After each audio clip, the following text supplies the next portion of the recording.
2018 সালের 20 সেপ্টেম্বর শিক্ষক নিয়োগকে কেন্দ্র করে উত্তাল হয়ে উঠেছিল ইসলামপুরের দাড়িভিট হাই স্কুল।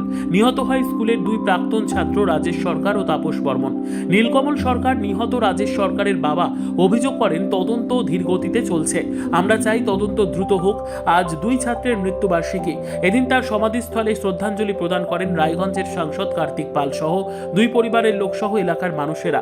সাংসদ কার্তিক চন্দ্র পাল বলেন, এনআইএ তদন্ত ধীর গতিতে চলছে, রাজ্য সরকার অসহযোগিতা করছে।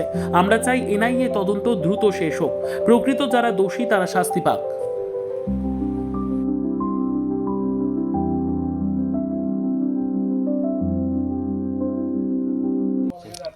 তদন্ত হয়নি সেটা ভুল, তদন্ত হচ্ছে, তদন্ত একটু ধীরে হচ্ছে।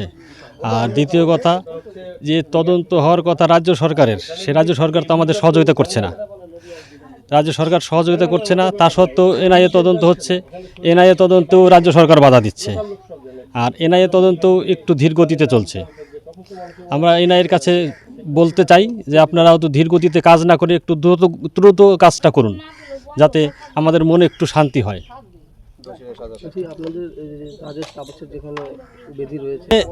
যেখানে সমাধি আছে ওখানে আমরা কাজ করতেছিলাম, তখন এখানকার নাকি যারা জমি আছে, জমি বলে কারো নামের জমি, ওরা আমাদের বাধা দিছে, আমাদের কাজটা করা হয় নাই। না হলে আমাদের এখানে সমাধিও হয়ে যেত, ওদের একটা মঠ হয়ে যেত, সমাধিতে একটা মঠ করতে চাইছিলাম আমরা, সেটাও হয়ে যেত। সবাই তো দেখতে পাচ্ছে, দুই সাইড হয়ে গেছে, দুই সাইড বাউন্ডারি হয়েছে, দুই সাইড বাউন্ডারি হয় নাই, করতে দেয় না এরা।